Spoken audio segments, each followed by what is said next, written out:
Hi, and good evening to everybody. Thank you very much for joining us today.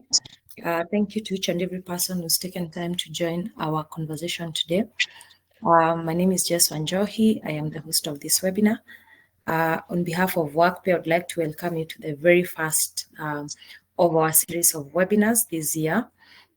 And this particular webinar wants to look at what we did over the December holidays and festivities, what we have not done, or what we need to do for us to ensure a productive year.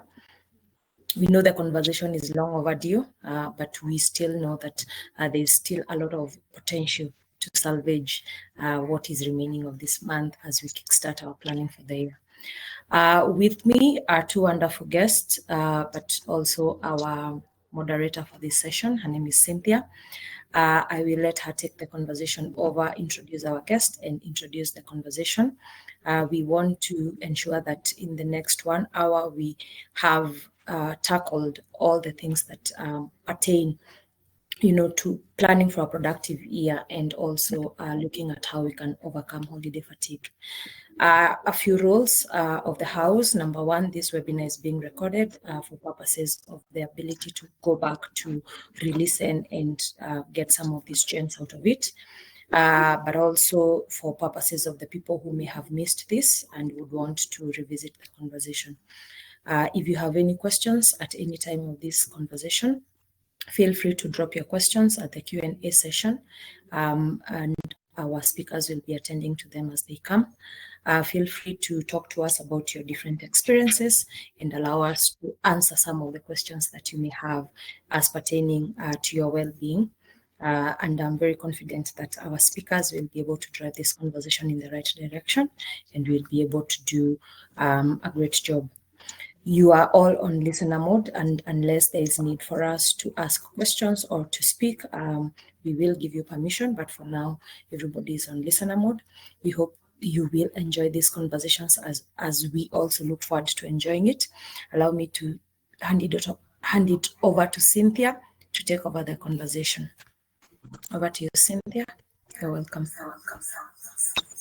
Thank you very much, Jess, and thank you everyone for this conversation.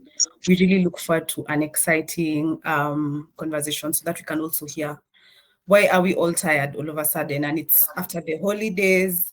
We thought that we had rested and now we are ready for 2025, but here we are.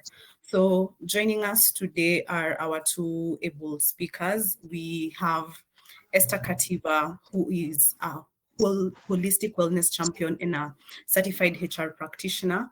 She also contributes to a lot of conversations when it comes to employees and employers on how they can be able to thrive.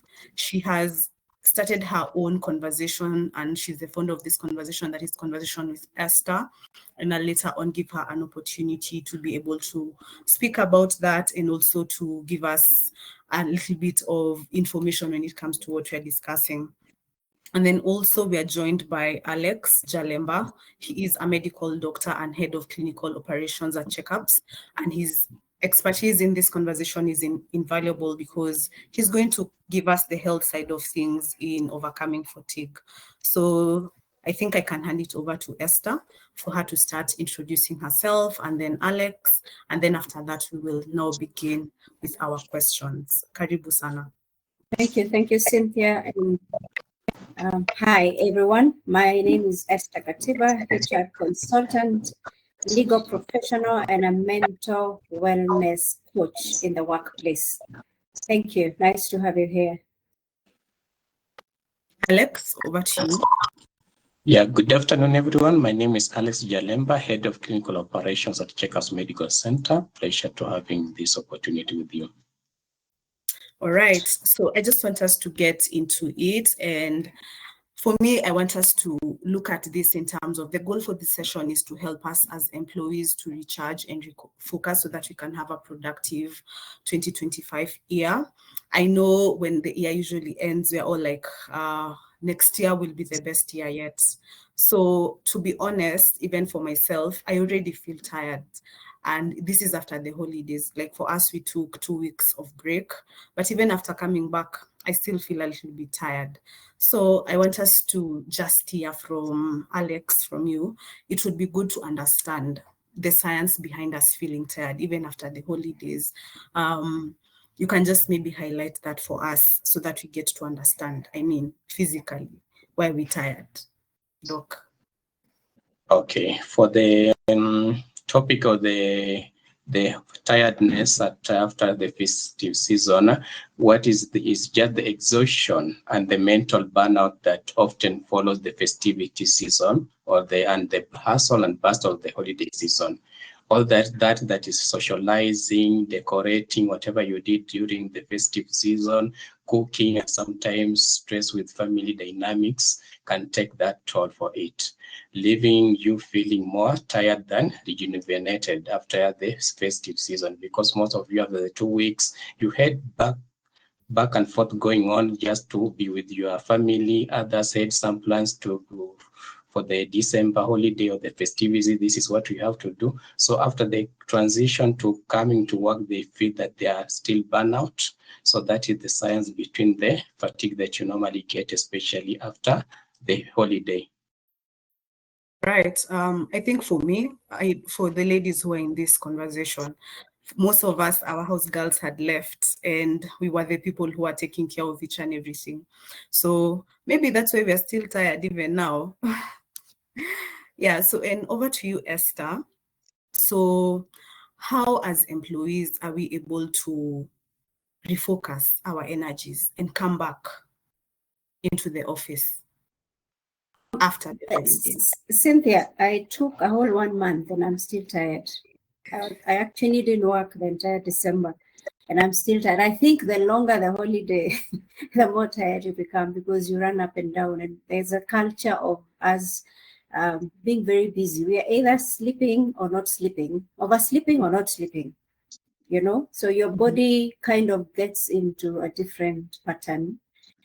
So you almost want to sleep at work because you've been waking up at 11, then you also want to wake up at 11. Now, when you come back to work, it becomes very difficult to realign, because your mind, I was telling Jess, I am physically back to work, mentally on holiday. And that's most of the employees, let's be honest. Most of them are actually just scrolling down the photos for Christmas. Most of the status is for December. So clearly we are not yet back. We are still having some good memories. So for employees, I think it takes time to adjust back. It does take time. Because it's purely mental, and I know Doc can tell us that it's purely mental, because when just before Christmas, you begin to prepare your mind to log off, if your staff work on 24th, I can tell you they've logged off because like mentally they are on Christmas 25th. So when you tell us to come back on 2nd, unfortunately some people go back to work on 2nd, and first is quite on 1st of January is festivities. So how do you really expect that person to give you 100%? They've just left some meat in the fridge. They've left some good things back at home. So getting that back. So for employees, I think it's just getting back slowly. And we need to understand as supervisors, because even you as a boss, you're actually trying to get back. But you want the rest of the employees to get back instantly. It's a process. It's a process, as Alex has said. So allowing people to just be themselves. It's okay for them to share their Christmas or holiday stories. There's nothing wrong with that. If they feel like they are sleepy, let them take a walk. Let them take care of themselves. Let them take a walk. Because if you push them, they will stare on the screen and do nothing. They just stare at the screen doing absolutely nothing. So just understand that they are also getting back like you are, yeah. Yeah, I think also onto that, just to become a devil's advocate on this topic, but I am an employer. We have our goals that have been set out for the year. But you're telling me that guys need to take a little bit of rest. I mean, how do I work with that as an employer? It doesn't mean they won't meet their goals. Let me tell you, Cynthia, there's a way people work. It's not the 8. You see, we are used to 8 hours working, and it's fixated on that. The contract says 8 hours. However, your employees could just be productive for 4 hours the whole day. And you see, this is something we refused to accept. That there are people that tell you, you see, with this flexible working hours, work from home and many other things have changed. I can be productive for the first 5 hours, and the next 3 hours, I am just ticking a box, and that's it. But if your employees have clear goals, the workload that they have to meet for the day is very clear, and they have met that by 2 p.m. or 3 p.m. But your system says you can only log out at 5 p.m. It's fine. They'll hang around there. They've finished everything. They've cleared their desk. I've seen international organizations where you're told if you finish your work by midday and nothing else is delaying on your desk, you can leave. Now that employee will come and do all their work, finish it perfectly and leave. But this culture of you must log out. If you didn't check out, I know Workpay has has a system for checking out. And I used it somewhere. And most of the employees I discovered would just wait. They can even go for lunch up to 3 or 4:30, so that they just come in and then log out because they have to scan the QR code and they leave. But can we change, and tell employees, because I saw something on social media, can't remember which organization it was. They said our employees are not babies. We don't have to keep checking on them and if they are working or not. If you give people that freedom, of course, freedom that is supervised, if you give them that freedom, I believe people are responsible enough to deliver. And because they are measurable KPIs and deliverables, I think that should tell you whether that person is working or not. Yeah. I agree with this. So for our audience, we want to run a poll. What's it? Okay. Sorry about that. I thought we were going to run a poll after this question, but even just being on this topic of the fatigue of us being able to get tired. So in Africa, we do not normalize rest. And I really do not understand why we do not do that. I think we believe that overworking ourselves shows that we are active and all that. So maybe you can speak to us about that, Esther. Just tell us, how can we be able to normalize rest as employees without infringing on our time for our employers? I tell employees this, that burnout is not a crown of honor. Don't think that when you have burnout and you're being dashed to the hospital, your boss's work will stop. If you collapse, there's no employee that cannot be replaced. That I think we need to wake up to the fact that self-care and prioritizing self-care is your own responsibility. I don't know, there's an echo somewhere. Sorry. Yeah, but your wellness is your own responsibility. This culture of people overworking. Now, there's a contract. When you get into, I am privy to the fact that some organizations run without contracts. I am privy to that, which is illegal. However, they do run. This is Africa, they say. So if you have a contract, Cynthia, that says you work up to 5 p.m., sometimes I have seen bosses get emotional when you're leaving at 5. They want you to leave at 7. Your contract says 5.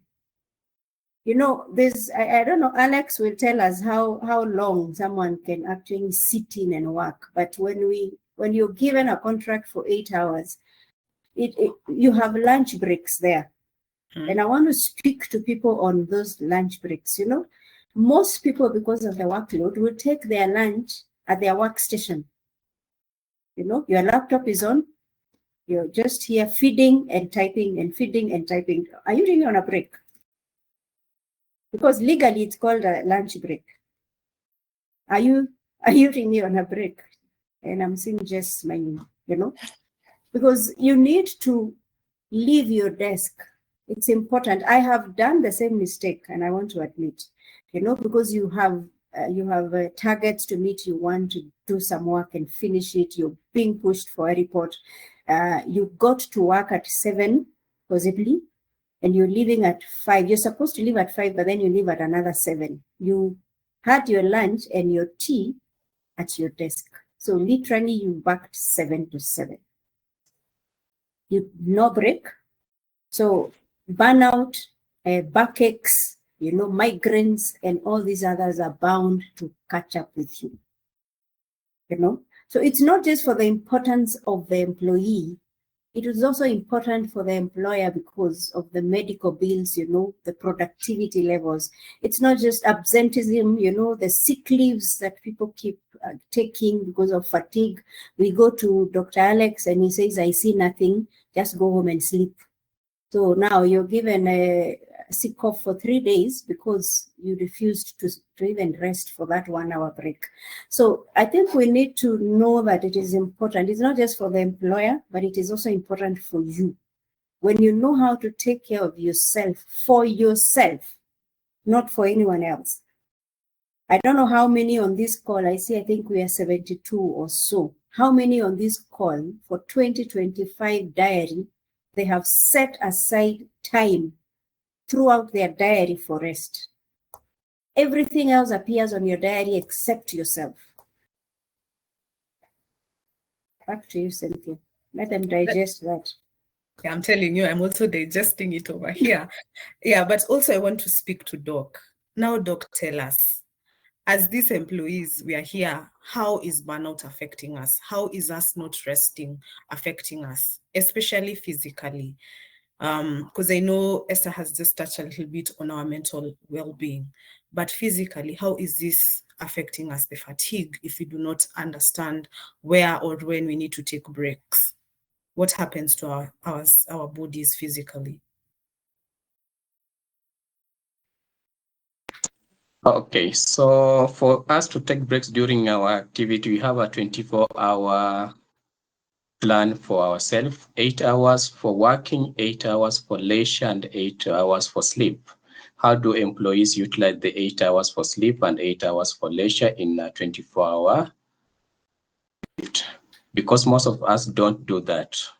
We get 8, you can work more than 10 hours at work, then 3 hours like for leisure, then you sleep maybe like 3 to 5 hours. So I utilize that leisure time and the sleep time for you to get a rest. So if you don't get a rest, then you are at a risk of developing certain diseases, and also your mental status and also your immune system will be compromised. So one is increasing the cardiovascular disease risk if you don't take your break, like the hypertension, the diabetes, because of if you don't take your 1 hour to go and take your balanced diet, then you just go and take the junk food. Let me just go and take some chips or let me go and take some juice, then come and sit on my desk and continue. So you are not utilizing your leisure time well. So that will really comprise you with your immunity going low. Then so that's why you get some people, they overwork like 3 days, they are sickly, fatigued, or they have some migraines, headache. Yeah, then also some will also tell you have a sleep disorders. When I go to sleep in the evening, I don't get any sleep until either at around 12 a.m. or 3 a.m. is now when I can now get to sleep. And for the ladies, definitely whatever, if you are fatigued, there is other risk factor that you might get, especially for the hormonal imbalance, which is a crucial thing to our ladies. Then sometimes you might get also the chronic pain or musculoskeletal pain because your body is worn out, it's very tired, you have not taken a rest, and the time you are getting that rest, maybe you have something like between the work and life balance. Maybe the 8 hours you are at work, and when you went home, you found ABCD was not fine or was not complete, then you still overwork yourself at home. So this will make your body more tired and susceptible to many diseases. Right. Wow. This is wisdom on top of wisdom. So now I wanted to go over to our audience and ask them, what was your biggest energy drainer last holiday season? Starting a poll, maybe we can all answer that poll, and then we can address some of the things that we have seen on the poll. And also on to our audiences, you can also be able to ask any questions on the chat box, and then we can have our speakers being able to answer them as we move along. Even as we continue the conversation, I'm not seeing any polls coming in. Oh, they're here. Okay, I'm seeing, 75%. Oh, it's still continuing. But the most interesting thing is, I think most people are talking about their wallets that got lighter. So, so I don't know, next time you're going to have someone who's going to speak on the financial aspects, because you see with festivities, we get to spend a lot of money. Yeah, this is so interesting. My wallet is lighter, so is my mood. Wow, Jess. Yeah, and then number 2 on this is that there was too much partying and not maybe enough time to sleep. Yeah, I wish I was the guys who are partying, not being the house girl in the house. Anyway, let's continue with our conversation. And at this point, I want us to ask ourselves, me being one of the people, when was the last time you just switched off and disconnected from your screens? It can be your mobile phone. It can be that application that you really love. I know TikTokers are in the house, just to give your brain some time to rest. And I want you, Doc, to talk to us about this. What happens when we do not disconnect from our screens and just have, that time to reflect? Yeah, Doc, over to you. What happens to us when we don't do that? Okay, we have the tendency of people using their phone when, especially at night. You said you sleep at 9. When you go to the bed, then you want to have your phone, interact with the social media, watch some movies on your phone or your laptop. This normally interferes with the circadian rhythm, the sleep pattern of yourself. Then you can get, at least the movie was good for you. You want to watch it from 9 until to 3 a.m. when it ends. So by the time you have only 3 hours, you have to wake up at 5 a.m. So you slept at 4, or the 3 and 4, then 5 you wake up. So this one makes sure that your brain is very congested. You have the work that during the day you are busy at work. Then secondly, when you went to do your daily activities, your daily course, then when you are going to sleep, definitely you had an extension of using the blue light effect. So we have the blue light effect that is being emitted by our gadgets. So which we normally advise people, when you are going to sleep, put those gadgets far away from you and just lie on your bed and sleep. Because sometimes it's now when others now decide now to engage my family, call my mom in the village, call my friend or call my classmate. That is the time at around 9 a.m., 10 p.m., that is where you are talking with your friends, your relatives. So the blue light effect might cause the cardiac cycle to be interfered with. That's why when you go to the following day, you go to the work in the morning, you are dizzy, you are fatigued, then you are not productive at work. So when you have your routine for sleep, keep your gadgets away. Yeah, but let me ask you, just before you finish on that point, but I thought, like watching telly, maybe catching up with your phone, it is also a form of entertainment. I mean, so maybe at the end of the day, you've been busy the whole day. So you're just trying to catch up in the evening. And maybe that's the best time that you get to actually connect with your gadgets. So you're saying it's wrong, oh Lord. Yeah, because as I started earlier, we have a 24-hour schedule. Okay. 8 hours of working, 8 hours of leisure, and 8 hours of sleep. So when you engage your phone for leisure, let's say as from 9 p.m., what time will the 8 hours end? how many hours of sleep will you get after the 8 hours? So you see, you have used like more than 12 hours doing your daily course, the work and your daily activities. Then you want to take the 2 hours for your sleep or for what? To do your leisure and watch your movie. So that is why we normally advise use your time well, the 24-hour clock schedule well. Okay. So now, then this now brings me back to us thinking about the workplace. So how are we able to set healthy boundaries at the workplace, but we're also looking at our productivity? Esther, now you can maybe tell us, how do we do this? And also, we have set boundaries. How do we communicate effectively, either to our teams in the office and also to our employer? Like, this is maybe the cutoff time that I can be able to do something. Let me first comment on what Dr. Alex has said. You know, I know people on the call will be like, Dr. Alex, I wish we could do that. I mean, I wish you'd just pull out a phone. I think it's an addiction purely.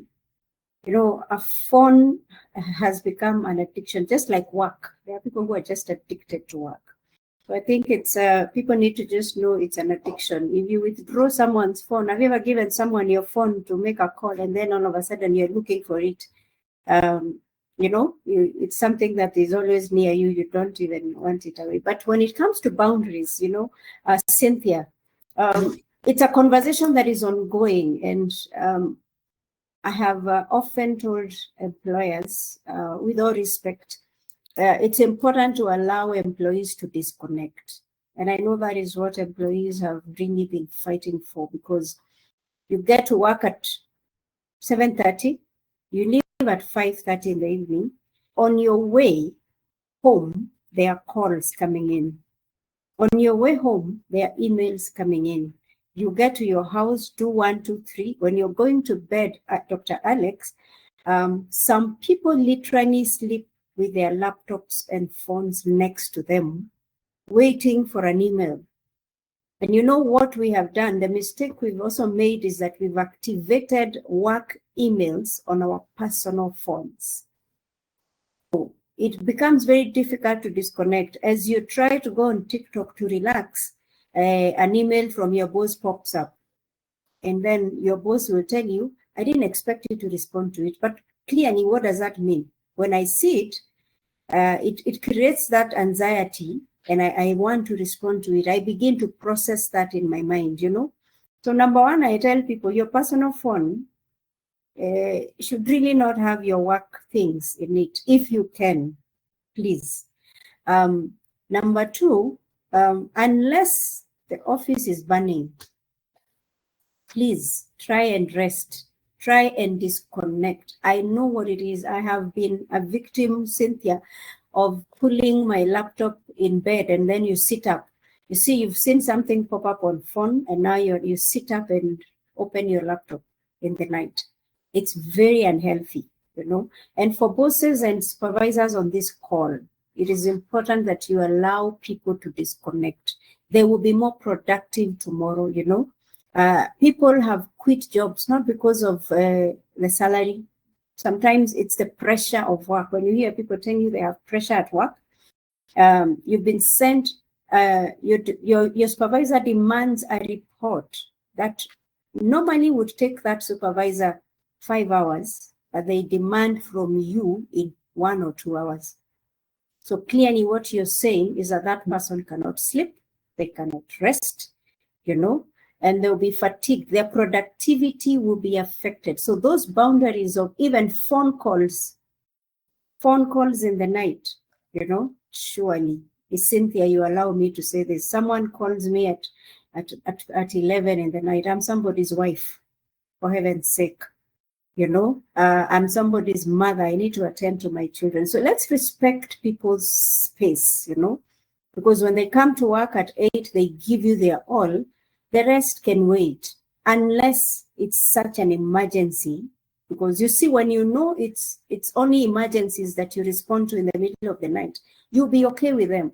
But when it becomes an everyday thing, that I leave the office and go open another office in my house, then we will go into what Dr. Alex is talking about, you know, the burnout, those illnesses and everything. So can we draw those boundaries, you know? I had a boss who would send you a message at 11 or midnight, and then when you respond tomorrow, they'll say, you know, no, you didn't have to respond. But then in the morning, those bosses appear in the office at 6:30. When you're walking in at 7:30 to start your work at 8, they're asking you, where is the report? So you sent it at 11.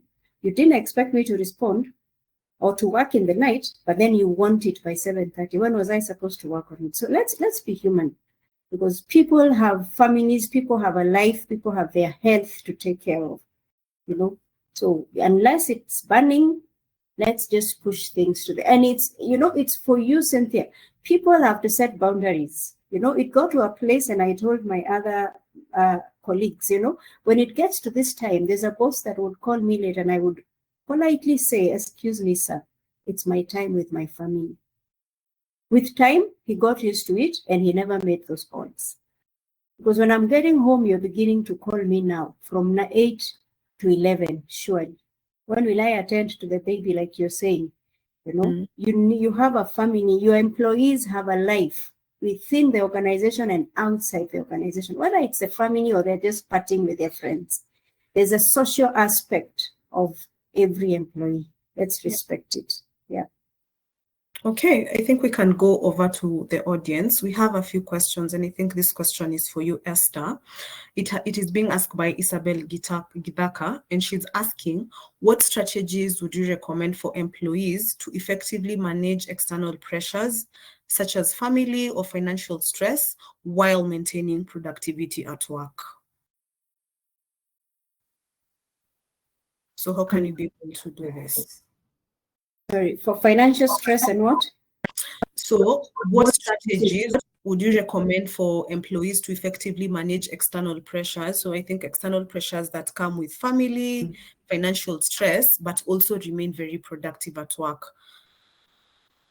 Now, I will tell you one thing. The holistic wellness of a person has to do with your physical, your mental, your financial, your social, your spiritual, your environmental, and intellectual. Now, you are made up of, you cannot say you don't belong to a family.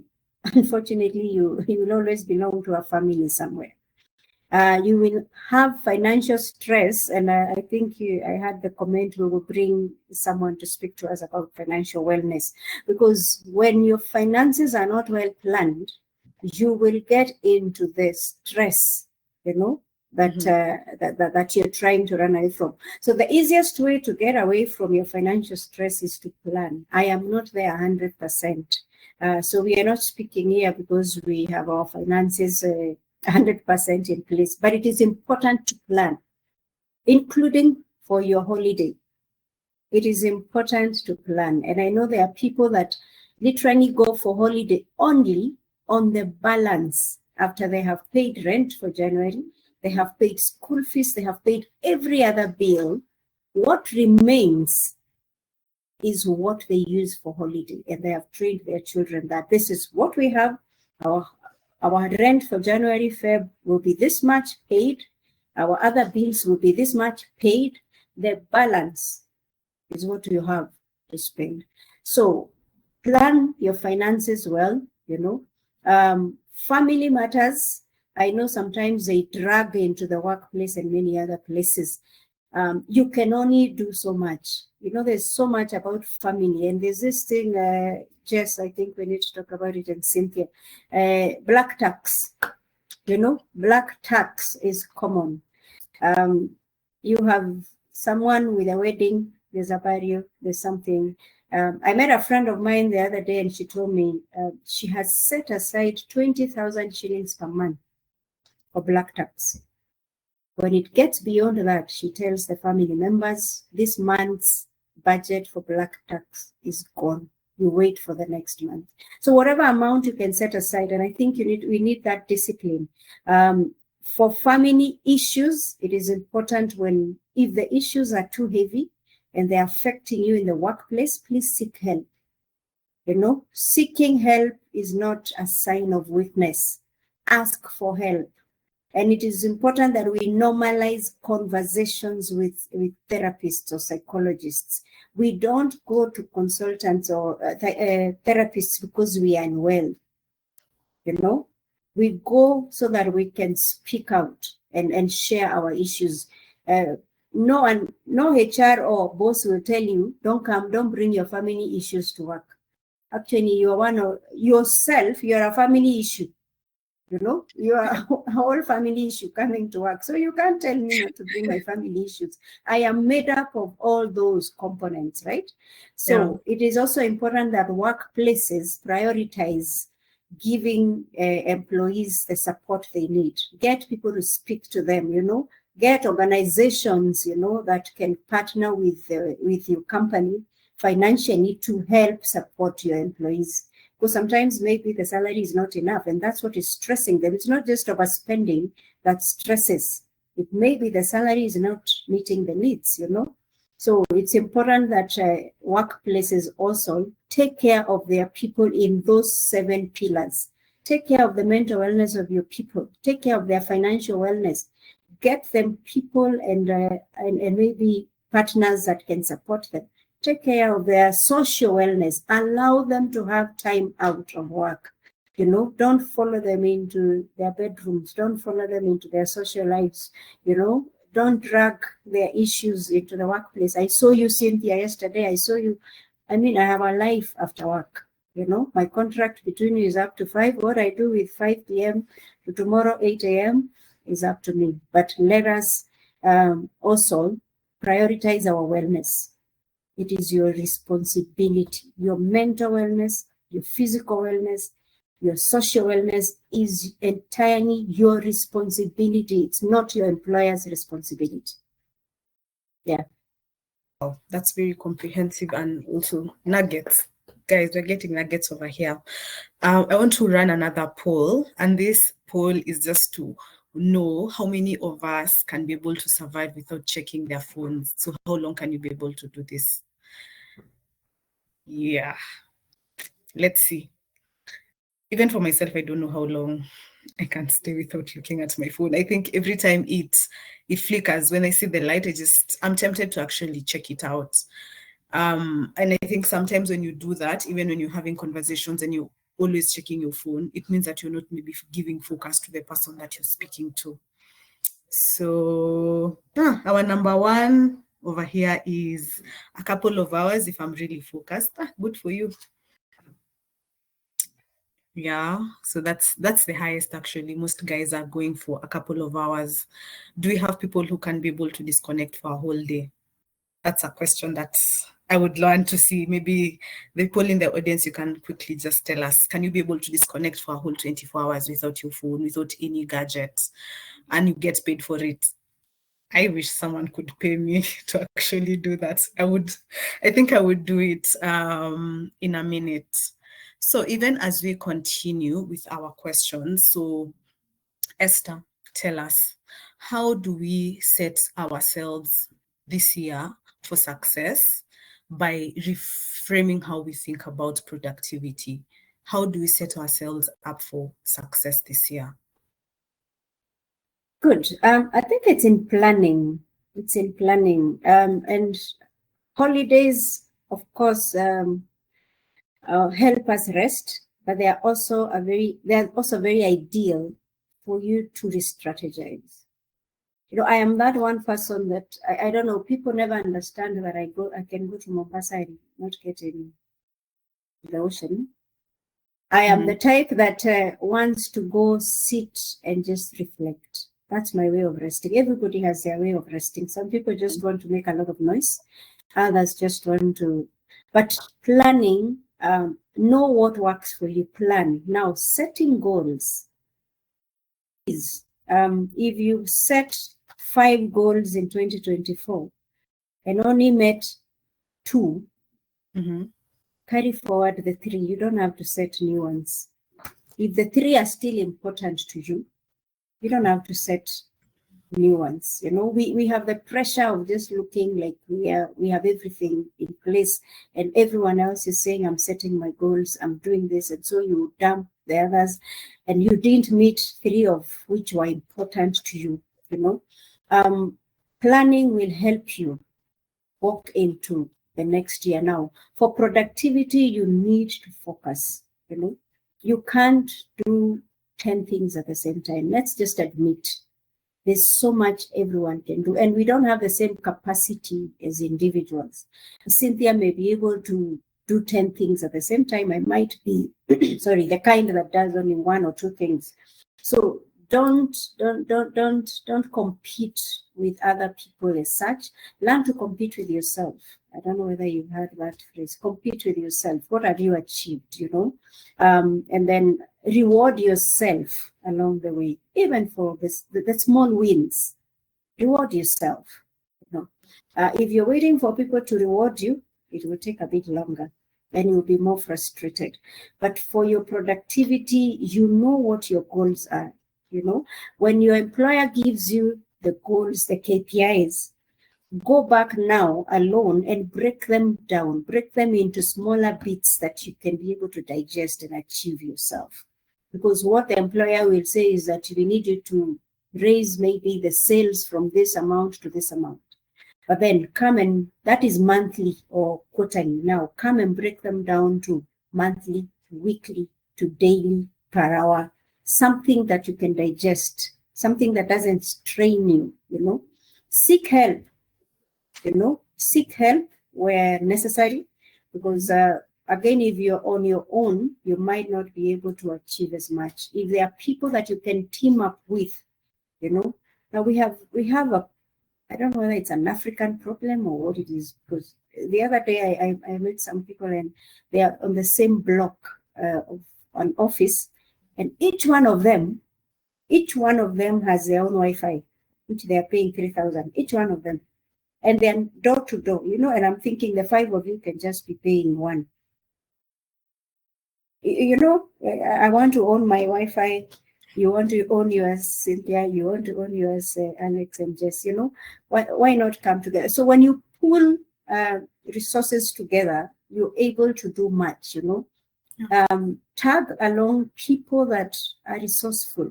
Look for people that will help you meet your goals. You know, I am in 2025. I'm very strategic. I am pursuing mental health in the workplace. Some solutions for mental health in the workplace, and I am very intentional. I'm actually hanging around people that are in this industry, you know, people that will help me solve that issue. So tag along the right people, you know, don't go looking for just everyone.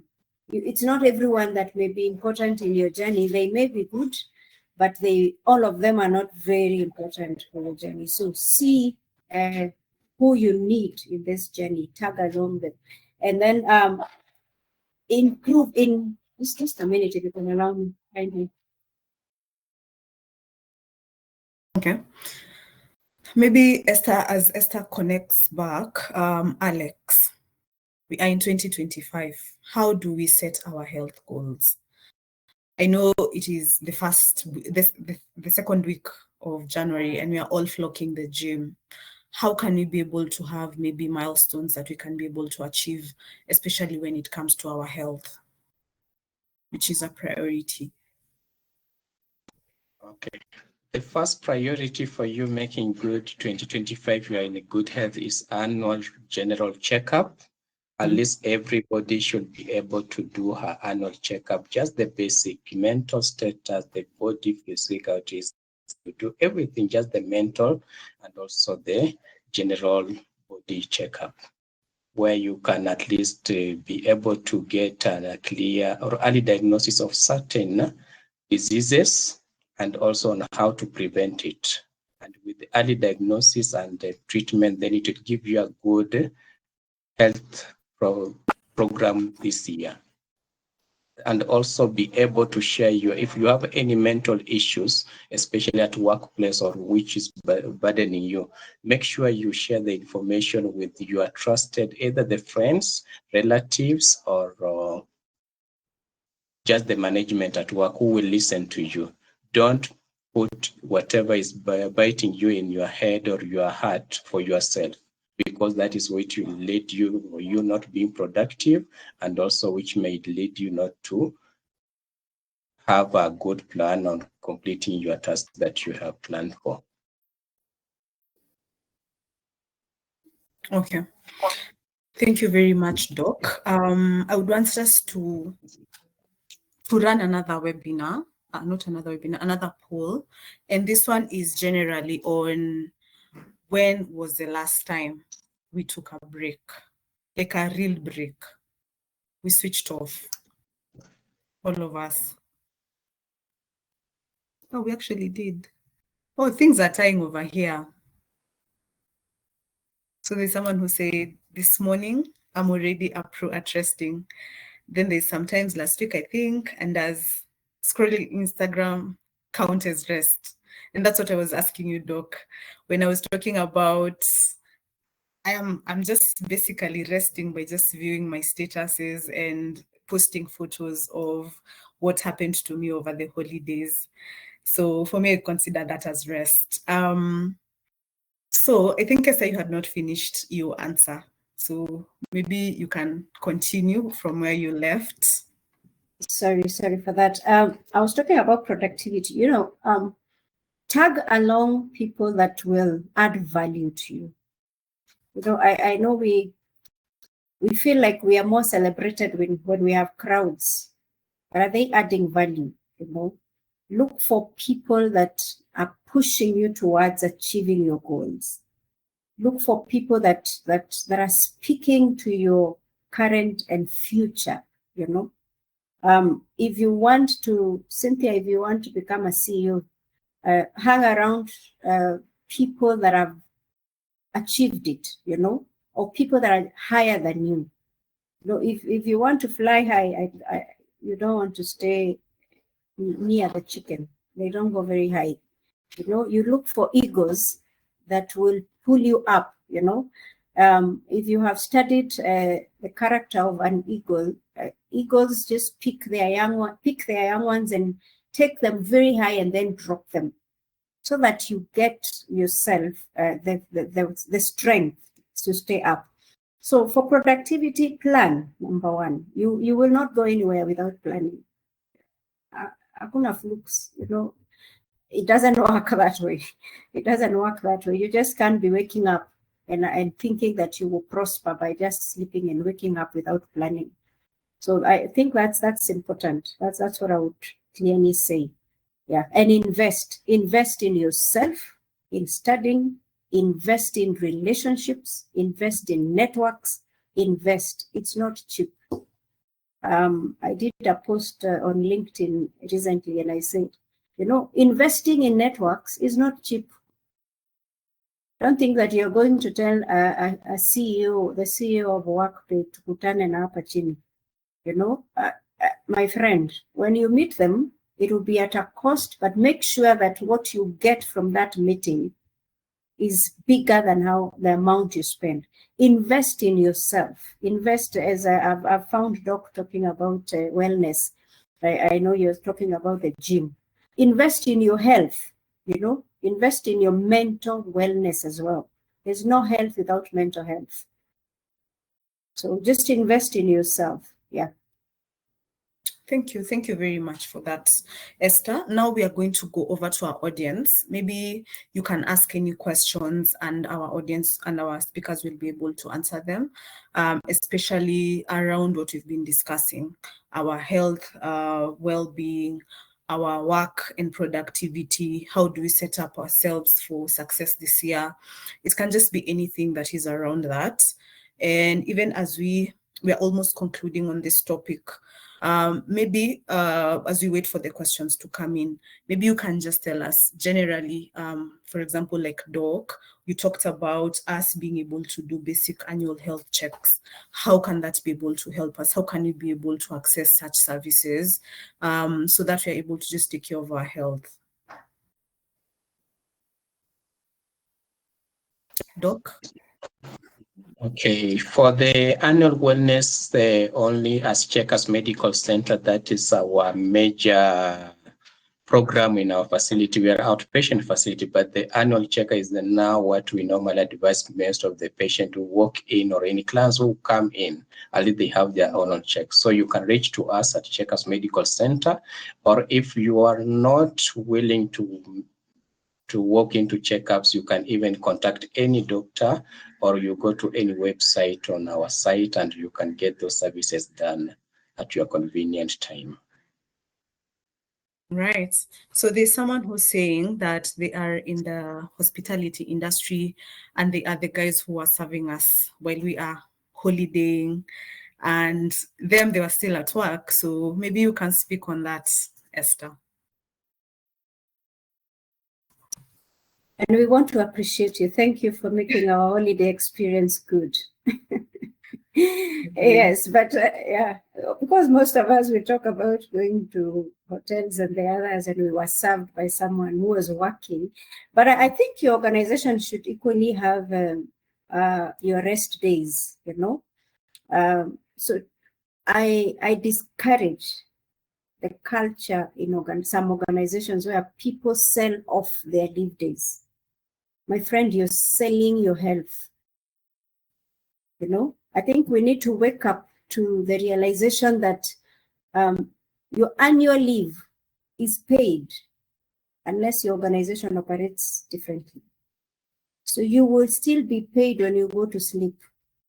You will be paid when you go on leave and you have decided to visit your relatives or just to be on TikTok. Please don't sell your annual leave. It is meant to give you some rest. It's meant to help you revamp, you know, come back stronger. So take care of yourself. For those that are in the hospitality, asante sana, thank you. We had a good time, but please take your leave when it's necessary. People want to sell their leave because they want the money. Unfortunately, you will get the leave money and 365 days straight of work, then you might spend that money in the hospital. It's not worth. Just take your leave. And employers in the house, please give people their leave days. It is important that they rest, they get their energy back, and they become more productive. Now, a person that is not resting is an accident in waiting in the organization. They will make so many errors. Just watch. People that are stressed in the workplace, and it's important that supervisors begin to look for these things. You know, an employee that is very productive comes in, joins an organization, and they're very good. I mean, they were the top throughout the interview. 3 months down the road, they are not performing as they should. There must be something.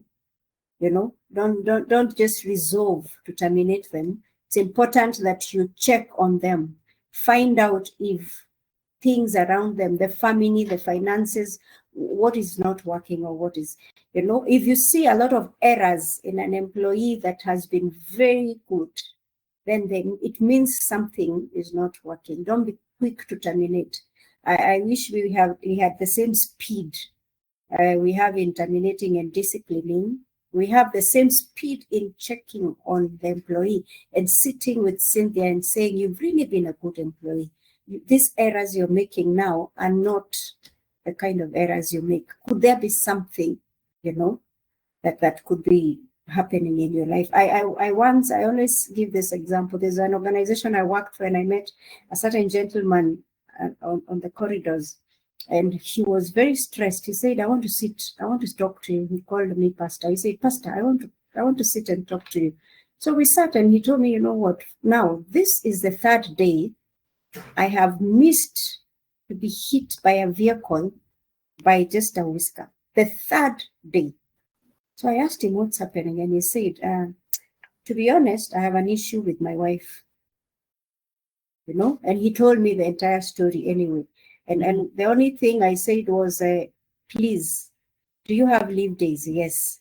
Please go talk to your supervisor and tell him that I've sent you without having to, you know, some things are very personal, without having to explain so much, and tell your supervisor to please give you some days off, go sort your issues out.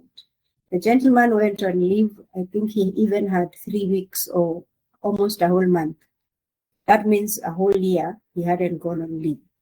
So he went and he never came back to tell me what happened. I just met him on the corridors and he just showed me thumbs up. So I knew the wife was back and everything was fine and he was doing well. So that's what I was saying. Don't think that when I get to the office, I am 100% separated from the issues in my home.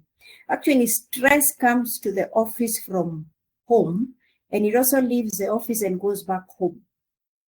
So it is two-way. So please take care of your people and give them the attention they need. They are your greatest resource. When people know that you care, they will also care for your business. They will be concerned. It's a culture that we must change. We must put people first before the profits. Because when you take care of them, then they will bring the profits. Good, Cynthia. Wow, people first. I like that. I also have another question. I think maybe this goes to you, Doc. Sometimes we are not able to sleep well because of some of the things that maybe we are going through. They might be life issues. Maybe you can share with us tips that can help us be able to sleep well, because I think once you're able to rest well, it's very easy for you to become productive the next day. So how can you be able to prioritize sleep when it comes to some of these issues? You can maybe answer it from the medical aspect and also touch on the mental aspect as well. Okay, so the reason why people can go to sleep and they don't get sleep immediately is that they are thinking about whatever has happened and those who have not achieved their goals during the end of the day. So they are worried of. So the worrying thing might cause your mental not to be stable at that time. So, and also some people might be having some conditions or they don't have some stress, but they don't want to share with their next. Like if you are married and you have a stress at work, it is good for you to share with your spouse and tell them, when I went to work, this is what happened and this is how I dealt with it. Let me try tomorrow. Then she can encourage you. Or if it's not your spouse, then your sibling or your best friend. We have other things that you might do at work that may upset your colleagues or your employer. So then you become worried. When you go home, you are worried what will happen next. If they call me for disciplinary action, how will I explain it? Or is it that my contract is going to be terminated? So it's good for you to be sharing that info and look for a solution. I know that most of our companies have the problem solving skills from the management to the HR, where they can solve this issue rather than you carrying the burden. Without solution, you go to your house, then come back with it, then your mind is not relaxed. Some decide now, when I want to relax the mind, let me go and drink alcohol. That is not the medication for you relaxing your mind. What you have to do is just talking and coming up with a solution that is positive to your body. All right, thank you very much. So also, there's someone who's asking, what texts or books can you recommend for them to be able to share with the employees so that they can be able to maintain a healthy work-life balance? So maybe you can give us some books that you have read and we can maybe share links to those books. Can help us with that. Okay, for the books, especially for the mental issue, you can get them via online. We have very many books that are good. Like you have a book that is called Calma by Packneck. It's a good for your anxiety management. and also other many books that I can't mention. But when you Google about the mental wellness books at a workplace, it will give you a PDF of it. You can download them and read them during your leisure time. This will help you in a way of managing your mental status, and how also we have other books on how the relation from you at work with your colleagues, which also will help you to maintain a good rapport with a good relation with your colleagues. So since we have everything is social media, so you can get that by just Googling, type this, and it will give you that. Cynthia. Yes, sister. If you allow me, I think I will also encourage the people on the call, and especially maybe those that when I see recommendations of books about mental wellness, that me as an employer, I can purchase. Now, what the employer needs to know first is that mental wellness and mental issues in the workplace are very different. There are people who are just anxious, others are just, maybe it's just the burnout, they're very different things, I think what is very important is to build an organizational culture. The biggest book you can have is Get a Culture That Cares for Employees. Now, your culture is around your management systems, policies, and processes. Before they can even read a book, you can give them a book to read, but the culture is toxic. So the book may not solve. So I think in the workplace, the biggest book you can give to your people is changing your organizational culture. Now, have policies and processes that are clear, they are followed, they are no favorites, have the office ambience, the environment is good for them, the organizational structure, the pockets of power. There are things that stress people in the workplace. If you have a title that has no power, you almost can't make a decision even to buy a pencil, but you are the procurement manager. Now some things fix the organizational culture. When you fix the organizational culture, the rest will flow. What is stressing people in the workplace is micromanagement, that kind of a lifestyle where a boss has to be on your neck throughout. They don't believe in you, the language used in the workplace, the environment, the policies are not there. So things are just done anyhow. Promotion is done either way. I must know someone to be promoted. But if you have the structures in place, you'll be amazed at how fast you fix the mental state of your people, unless it's now a mental illness, which the doctor will tell you is a different thing. But the wellness, the environment, a lot of it will be tackled with the organizational culture. Fix the culture and watch the organization change, and your staff attitude will change towards work. Yes. Wow. I don't even know what I can add on top of that. I want us to run our last two polls. One is, how are you feeling after today's webinar? I have activated it, and let's see what people are saying. But I'm actually really pumped now for the new year. I think I have gotten very key takeaways on what we can be able to do in terms of just increasing productivity, knowing how to prioritize some of the things that we have, especially prioritizing, planning, focusing, and also getting the right people to work with you with this journey. So people are motivated to make real change. This was a good reset. Yeah, so 38% of us are saying grateful. This was really good. So we have two things that are tying. So we have most motivated to make changes in my routine. Wow, I really like this. And then I think we can run our last poll. And then as we do that, I will hand it over to Jess for her to be able to finish our conversation.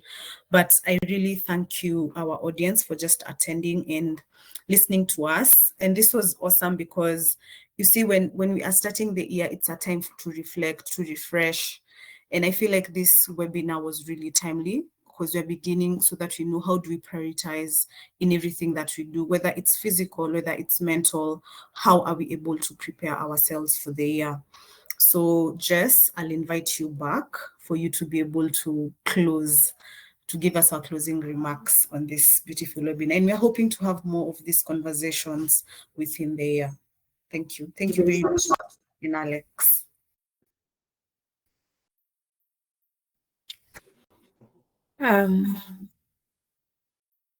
Thank you very much.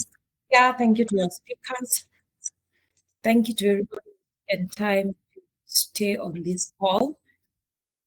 I think this conversation was really important for many reasons. You've seen how people engaged, we've seen how people have responded to the question, to the conversation. Thank you for the responses. Thank you for the engagement. I think our success is to ensure that all employees are happy. All employers have the right tools in place to support productivity in the workplace. I'd like to thank you on behalf of Workpay and the entire team that is together for joining us and for to indulge you. As I said in the beginning, this is the first of many, and we hope to see you in our future webinars. We will be tackling an array of topics to feed employee wellness. So look forward to hearing from us a lot more. We'll be sharing of this one. Please share with you feel that this conversation will be helpful to them. And allow me to close the webinar at this point. We are happy for everybody has said that this is a really good conversation. We have barely scratched this. So for the next part of the conversation, I think we will send out our invitations for you to connect with us. So it's a good evening, it's a good afternoon, and a good night to you joining us wherever you are. Thank you for your time. Until next time. God bless you. Bye.